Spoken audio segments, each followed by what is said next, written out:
Today we will discuss our next chapter, that is fourth chapter, the landscape of the soul by Nathalie Trouvroy. So this is quite extraordinary chapter about the painting and the style of painting. So let's deal with the style of paintings and what a painter wants from his painting and how we should watch or look at a painting. So this is described through a tale, a wonderful old tale, एक बहुत ही wonderful अद्भुत tale है. Tale होता है story. Is told about the painter Wu Daozi who lived in the 8th century.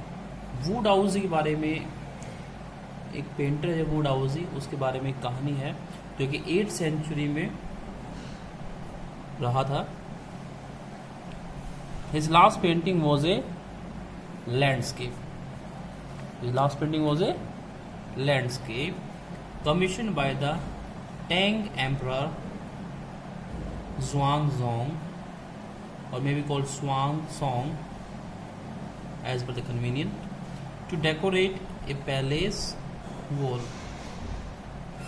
तो इस emperor ने, इस किंग ने एक कमीशन किया, एक ऑर्डर किया वुडाउजी को कि वो उसके एक लैंडस्केप, एक चित्र बनाए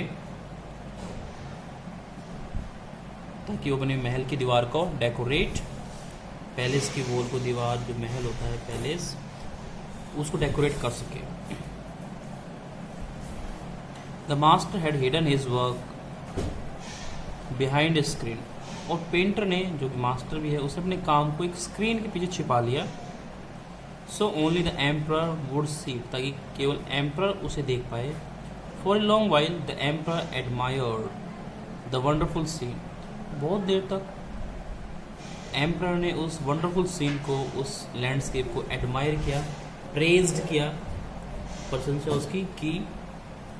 discovering forest, high mountains, waterfalls, cloud floating in an immense sky, man on हिली पाथ, बर्ड्स इन फ्लाइट. तो इतनी सारी चीज़ें उसने लैंडस्केप में शो की है, जिसमें मैं आपको नेमली बता दूं कि क्या क्या चीज़ें हैं. फॉरेस्ट उसे दिखाई देते हैं, एम्परर को, किंग को. हाई माउंटेन्स दिखाई दे रहे हैं, बड़े बड़े पहाड़ दिखाई दे रहे हैं उसे. वाटरफॉल्स, झरने दिखाई दे रहे हैं.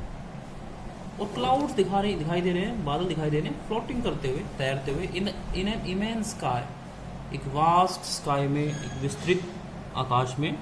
मैन ऑन हिली पाथ, और व्यक्ति हैं ऑन हिली पाथ, पहाड़ी वाले पाथ्स पे, रास्ते पे, वेज पर.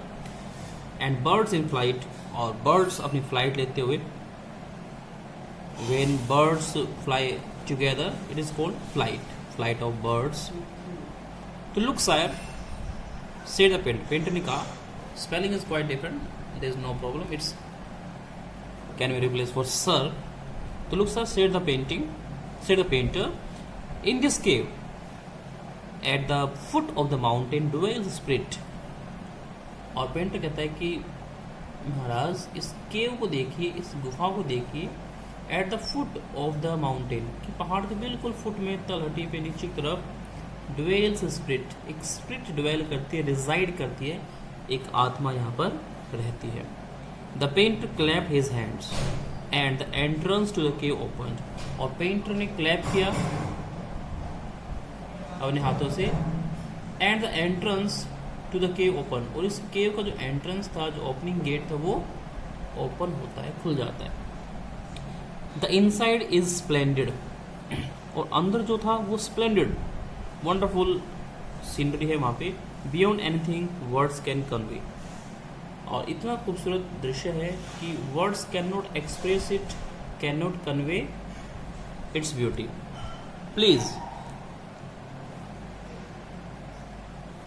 Please let me show your majesty the way, कि महाराज मैं आपको रास्ता दिखाता हूँ, the painter entered the cave, और पेंटर उस केव में एंटर कर जाता है, but the entrance close behind him, और जो एंट्रेंस था केव का, जैसे पेंटर एंट्री करता है उसके बाद में वो क्लोज्ड हो जाती है। And before the astonish emperor could move और अटर ए वर्ड, इससे पहले कि जो एम्परर है, जो एस्टोनिश है, बिल्कुल सरप्राइज्ड है ये सब देख करके, वो मूव कर पाता, हिल पाता, या कोई वर्ड अटर कर पाता, प्रोनाउंस कर पाता, उच्चारित कर पाता, the painting had vanished from the wall, और पेंटिंग जो थी वो वॉल से वैनिश हो गई, गायब हो गई, लॉस्ट हो गई। Not a trace of Wu Daozi's brush was left, और इस पेंटिंग पे वुडहाउसे की ब्रश का एक भी ट्रेस, एक भी मार्क नहीं था। And the artist was never seen again in this world, और जो आर्टिस्ट है वो इस वर्ल्ड में दोबारा कभी दिखाई नहीं दिया, वुडहाउसे कभी दिखाई नहीं दी। तो इस तरह की एक कहानी है, इसके थ्रू पेंटिंग को प्रोड्यूस करने की कोशिश की गई है कि पेंटिंग किस प्रकार से है। Such stories played an important part in China's classic education, और इस तरह की कहानियाँ चाइना के एजुकेशन में, क्लासिकल एजुकेशन में, ट्रेडिशनल एजुकेशन में इम्पोर्टेंट रोल प्ले करती हैं। The books of Confucius and Zhuangzi are full of them, जो दोनों थिंकर्स हैं, दर्शन शास्त्री हैं, फिलोसफर्स हैं, कन्फ्यूशियस एंड जुआंगजी, उनकी पूरी फिलोसफी ही इससे भरी पड़ी है।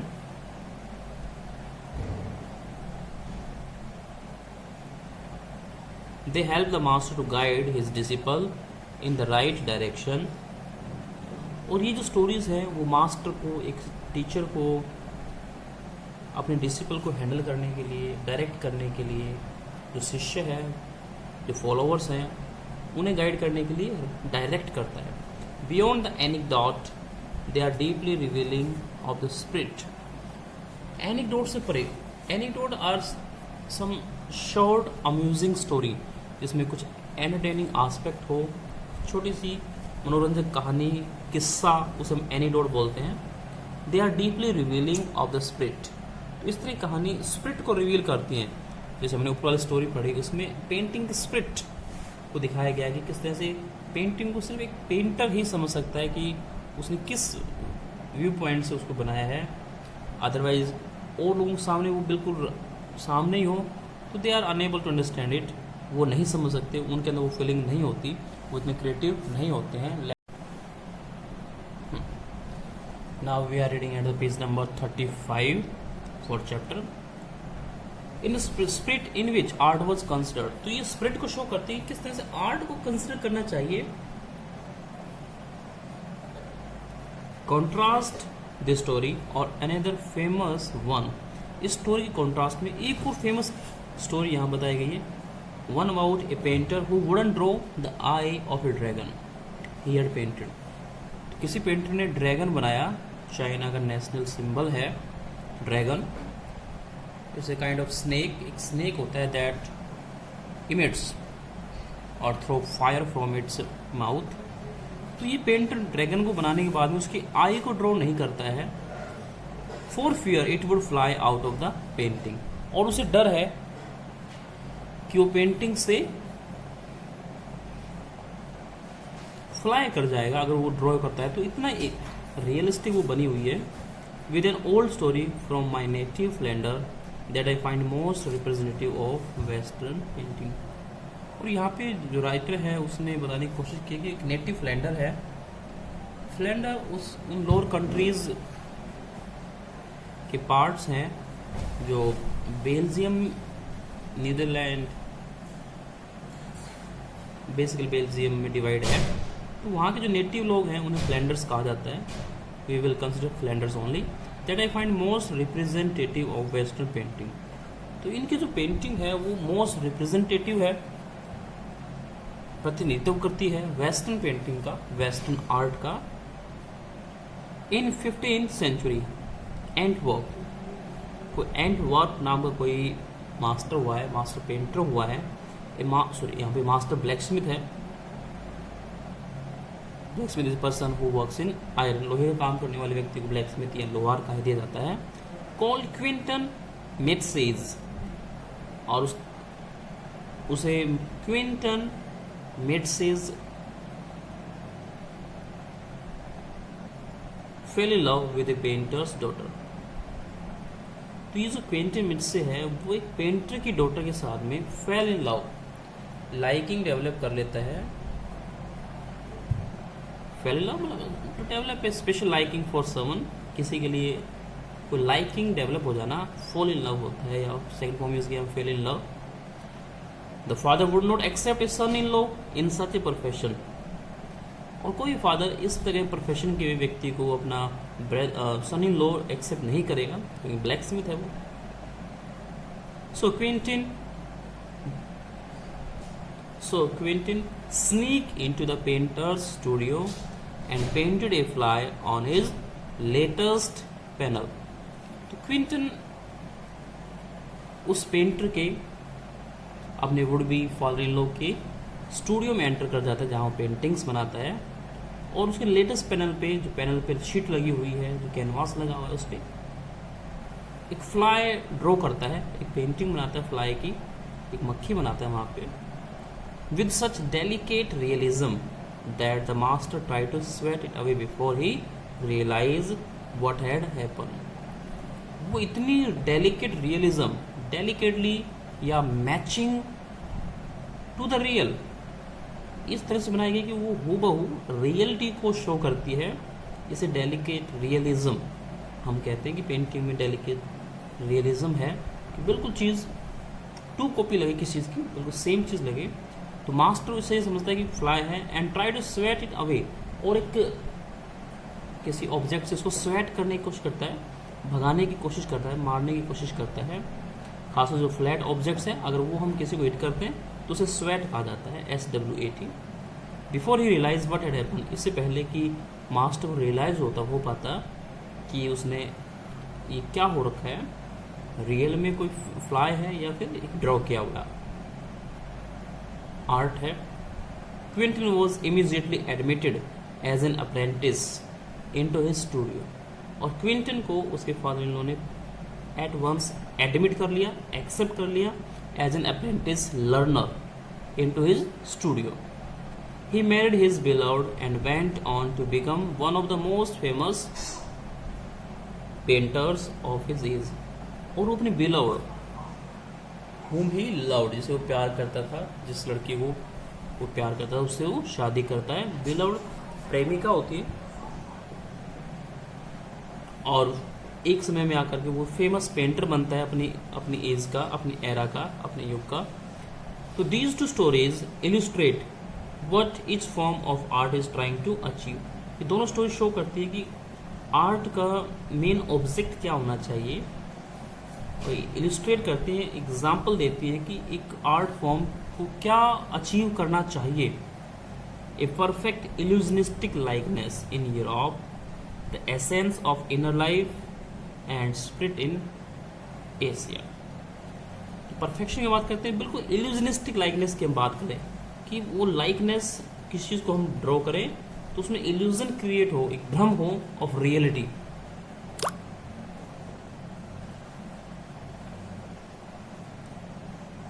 इन यूरोप, तो यूरोप में इल्यूजनिस्टिक लाइकनेस को फॉलो करते हैं, जो कि किसी भी इनर लाइफ का एसेंस होता है, बेसिस होता है, बेसिक थिंग होती है। एंड स्पिरिट इन एशिया, और एशिया में स्पिरिट होती है, एक फीलिंग होती है। In a Chinese story, the emperor commissions a painting and appreciate its outer appearance।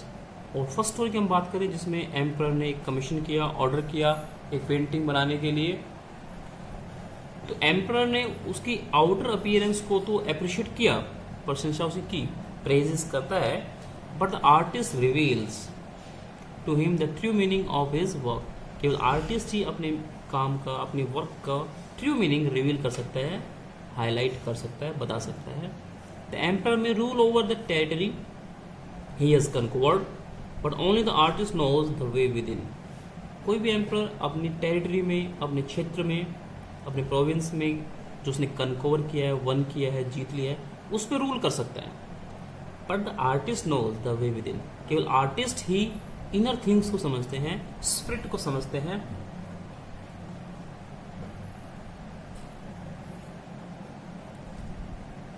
Late me show the way, the Dao, a word that means both the path और the method, कि मैं आपको दिखाता हूं कि इसमें क्या शो किया गया है।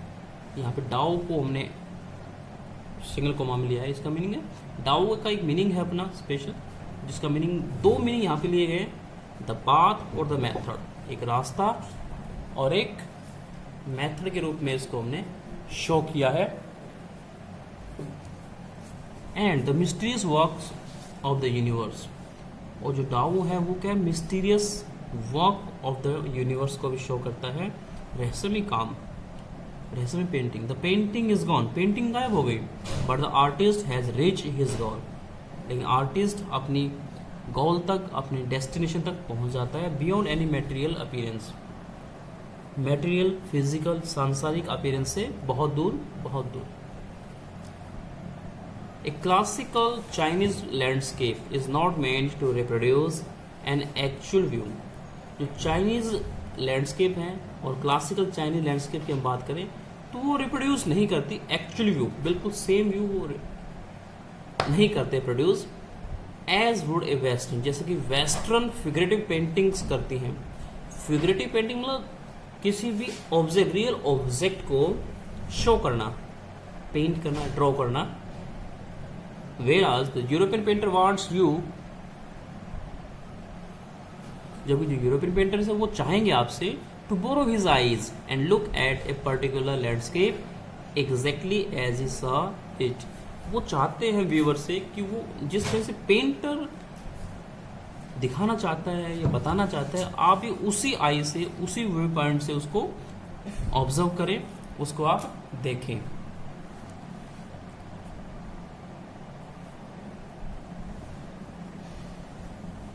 यहाँ पे देखिए फिगरेटिव पेंटिंग, और यहाँ पे था आपका इल्यूजनिस्टिक लाइकनेस। एम्पर के बारे में हमने यहाँ बताया, डाउ का मीनिंग हमने यहाँ पे क्लियर किया कि डाउ का मीनिंग एक तरह तो पाथ या मेथड, और दूसरा mysterious works of the universe की हम बात कर रहे हैं। और जो क्लासिकल चाइनीज पेंटिंग या लैंडस्केप हैं वो रिप्रोड्यूस नहीं करते किसको, एक्चुअल व्यू को, जबकि जो वेस्टर्न पेंटिंग है वो फिगरेटिव है, रियल थिंग्स को, रियल ऑब्जेक्ट्स को ड्रॉ या पेंट करते हैं। जबकि जो यूरोपियन पेंटर्स हैं वो आपसे चाहेंगे कि आप उनकी आईज बोरो करें, टू बोरो हिज आईज, मतलब उसके ही दृष्टिकोण से, व्यू पॉइंट से आप उससे। तो यूरोपियन पेंटर्स का अलग एक स्पेसिफिक एंगल है, वो चाहते हैं कि आप एक स्पेसिफिक एंगल से उस लैंडस्केप को देखें जैसे कि वो देखता है। The Chinese painter does not choose a single view point, लेकिन एक चाइनीज पेंटर किसी व्यू पॉइंट को सिलेक्ट नहीं करता है, चूज नहीं करता है।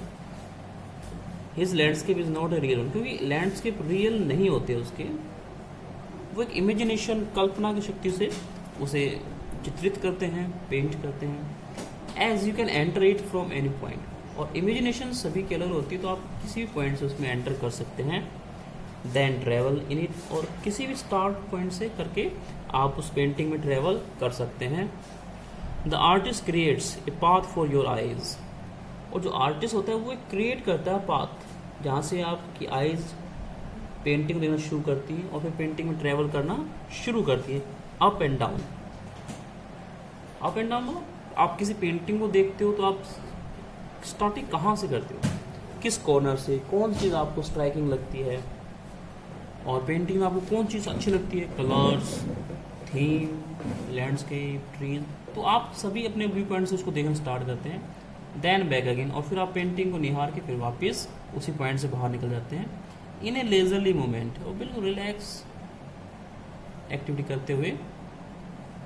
This is even more true in case of the horizontal scroll, और ये बिल्कुल सही बात है in case of horizontal scroll. जो हॉरिजॉन्टल स्क्रॉल है, स्क्रॉल में रोलिंग थिंग्स, जो हॉरिजॉन्टल है,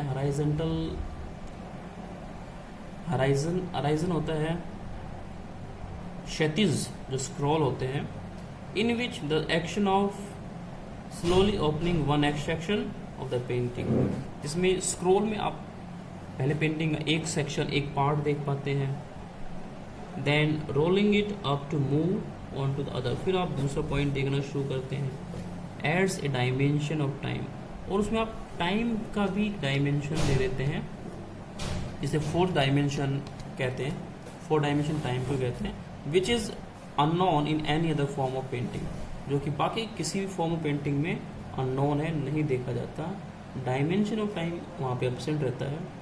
it also requires the active participation of the viewer, इस प्रकार की पेंटिंग में जो व्यूअर्स हैं उनसे भी एक्टिव पार्टिसिपेशन एक्सपेक्ट किया जाता है, कि वो एक्टिवली पार्टिसिपेट करें, अपने व्यूज़ रखें, who decides at what pace he will travel, और यहाँ पे व्यूअर खुद डिसाइड करेंगे कि किस पेस से, किस स्पीड से वो इस पेंटिंग में ट्रैवल करते हैं, उसे देखते हैं, निहारते हैं। A participation which is physical, और पार्टिसिपेशन में हम दो चीज़ें कंसिडर करेंगे, कि physical participation as well as mental, कि हम उसमें दिमागी रूप से भी इन्वॉल्व हो जाएं, ना सिर्फ हम फिजिकली देखें शारीरिक रूप से, बल्कि मानसिक रूप से भी हम उस पेंटिंग के बारे में सोचें। The Chinese painter does not want you to borrow his eyes, क्योंकि चाइनीज पेंटर नहीं चाहते कि आप उनकी आइज बोरो करें। आइज बोरो करने to look at the same way as they see it, जैसे वो देखते हैं आप वैसे देखें, ये एक पॉसिबल थिंग नहीं है। He wants you to enter his mind, वो चाहते हैं कि आप पेंटर के माइंड में एंटर करें कि पेंटर क्या शो करना चाहता है। The landscape is an inner one, landscape inner चीज़ है, एक इनर वन, एक आंतरिक चीज़ होती है, एक स्पिरिचुअल, इसको हम स्पिरिचुअल होता है, फीलिंग के साथ में, हम स्पिरिट के साथ में, हर एक आदमी की स्पिरिट अलग होती है, तो फीलिंग के साथ में उसको देख सकते हैं। एंड कंसेप्चुअल स्पेस, और इसमें कंसेप्चुअल स्पेस होता है, कंसेप्ट होता है, और हर एक व्यूअर के लिए एक स्पेस होता है। तो कंसेप्चुअल स्पेस के साथ में, स्पिरिट के साथ में प्रोड्यूस करने वाला आर्ट फॉर्म है। चैप्टर थोड़ा सा डिफिकल्ट है, इसको आप 2-3 बार रीडिंग जरूर लें, डिफर ऑडियंस को एक बार दोबारा से वीडियो सुन करके आप क्लियर करें। इसका नेक्स्ट पार्ट हम नेक्स्ट वीडियो में डिस्कस करेंगे। Till then keep watching, keep learning the video, keep learning and watching the video. Stay home, stay safe, thank you.